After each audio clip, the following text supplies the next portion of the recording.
गाय की चोरी। कलावती एक गरीब महिला थी जो अपने पोते के साथ रहा करती थी। उसका 7 वर्षीय पोता सरकारी स्कूल में पढ़ने जाया करता था। वो खेतों में काम करके अपना गुजारा बस कर रही थी। वो अपनी बुढ़ापे के हाथों से रोटी बनाती और सोनू को खिलाती थी। एक दिन सोनू भागा भागा स्कूल से घर आया और कलावती से कहने लगा, दादी माँ, आज राहुल खीर लेकर आया था। वो बहुत ही स्वादिष्ट भी थी। मुझे भी खीर बनाकर दो ना। बेटा, खीर बनाने के लिए दूध की जरूरत होती है। वो भला मैं कहाँ से लेकर आऊँ? नहीं, मुझे तो खीर ही खानी है। 2 जून की रोटी तो मुश्किल से मिलती है। तुझे भला खीर कहाँ से लाकर दूँ? चल, मैं पास में उमा शंकर से पूछ के आती हूँ। उसके पास बहुत सारी गाय है। दादी माँ, मैं जाकर पूछ कर आता हूँ। आप खीर बनाने की तैयारी करो। वो हमारे पड़ोसी हैं, तो थोड़ा सा तो दूध दे ही सकते हैं ना। सोनू कलावती से कहकर उमा शंकर के पास जाता है, जहाँ पर उमा शंकर अपनी गाय को चारा खिला रहा होता है। सेठ जी, क्या है? तेरी हिम्मत कैसे हुई यहाँ आने की, गरीब कहीं का? आपके पास तो इतनी सारी गायें हैं। नजर लगाएगा क्या? नहीं नहीं, मुझे खीर खानी है। मेरे घर दूध नहीं है। मुझे थोड़ा सा दूध दे दीजिए, जिससे मैं खीर बनाकर खा सकूं। शक्ल देखी है अपनी? इतने गरीब हो तुम लोग कि तुम लोगों को खीर खाना गवारा नहीं। तुम लोग सिर्फ मीठा भात ही खाओ, उसी को खीर समझ लेना। इतने सारे दूध में से थोड़ा सा दूध दे दोगे तो आपको घाटा थोड़ी ना हो जाएगा सेठ जी। मुझे सिखाता है? चल, अभी बताता हूँ तुझे। उमा शंकर उसको मार कर भगा देता है। सोनू वहाँ से रोता हुआ चला जाता है और अपनी दादी माँ को सारी बात बताता है, पर उसकी दादी माँ कुछ भी नहीं कर सकती थी। वो उसे दिलासा देकर मीठे भात ही खिला देती है, पर उसको इस बात का बहुत एहसास होता है कि वो अपने पोते के लिए दूध भी नहीं ले सकी। एक दिन वो यही सोचती हुई मंदिर जा रही थी, तभी उसको किसी के कराहने की आवाज सुनाई दी। मैं कितनी अभागिन हूँ कि अपने पोते को दूध भी नहीं पिला सकती, और आज उसका खीर खाने का इतना मन था, वो भी नहीं खिला पाई। बेचारा बिना माँ बाप का लड़का है। अरे, ये कराहने की आवाज कहाँ से आ रही है भला? चलकर देखती हूँ। कलावती पास जाकर देखती है तो एक गाय जख्मी हालत में वहाँ पर गिरी पड़ी होती है, जिसे देखकर कलावती को उस पर दया आ जाती है और वो मंदिर में ले जाने वाली हल्दी से उस गाय के जख्मों पर लेप कर देती है, जिससे गाय को बहुत आराम मिलता है।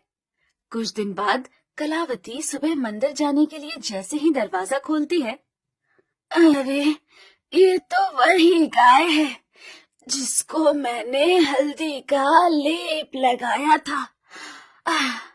अब तो ये बिल्कुल स्वस्थ दिख रही है।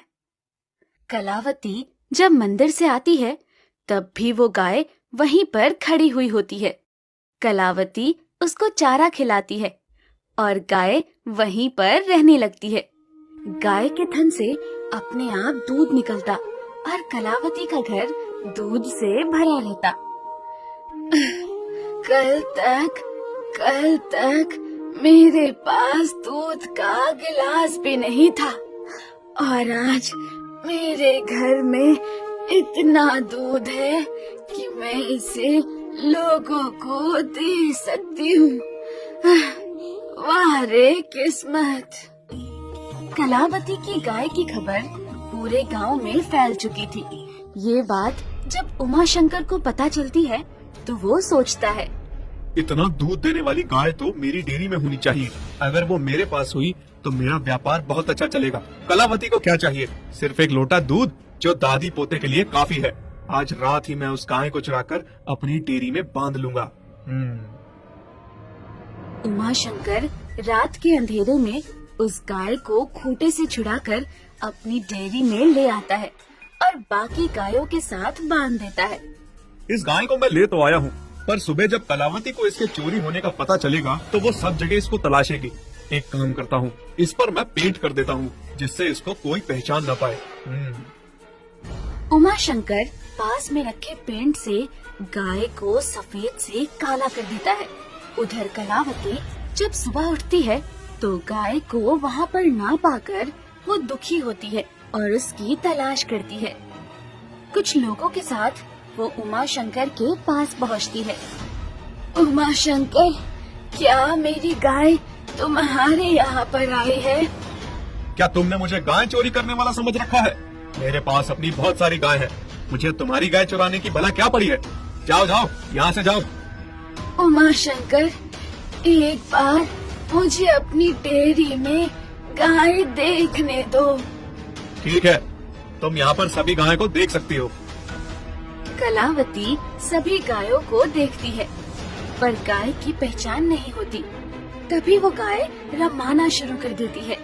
कलावती को वो आवाज जानी पहचानी लगती है, पर वो समझ नहीं पाती कि वो उसकी गाय बंधी हुई होती है। आवाज तो बिल्कुल मेरी गाय की तरह लग रही है, पर मेरी गाय तो बिल्कुल सफेद है। यहाँ पर तो सभी गाय काली है। कलावती उसकी आवाज सुनकर बेचैन हो जाती है। वहीं वो गाय भी कलावती से मिलने के लिए तड़प रही होती है। वो अपने खूंटे से हटना चाहती थी, पर उमा शंकर ने उसे कस के बांधा हुआ था।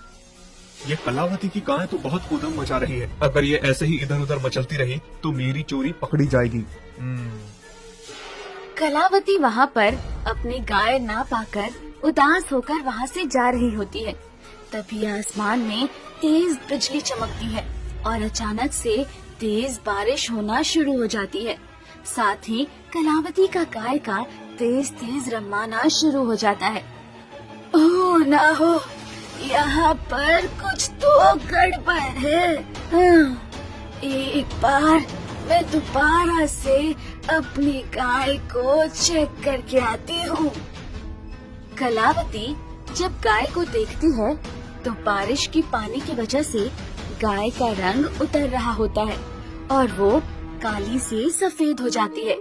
ये बात कलावती अपने साथ लाए हुए सभी आदमियों को बताती है और जाकर अपनी गाय को गले से लगा लेती है। उमा शंकर, तुमने कलावती की गाय को चोरी से अपनी गाय के साथ बांध लिया है। तुमने अपराध किया है, तुम्हें सजा मिलनी चाहिए। अब तुम्हारा फैसला पंचायत के सरपंच करेंगे। उमा शंकर, तुम कितने गिरे हुए आदमी हो। तुम्हारे पास इतनी सारी गाय है, तब भी तुम्हारा पेट नहीं भरा।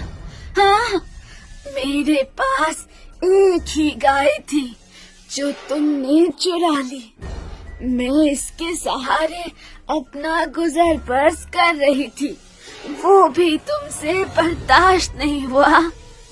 मुझे माफ कर दो कलावती। अगले दिन फैसला सरपंच के हाथ में जाता है, जहाँ पर उमा शंकर को दोषी करार दिया जाता है और उसे सजा दी जाती है। वहीं दूसरी ओर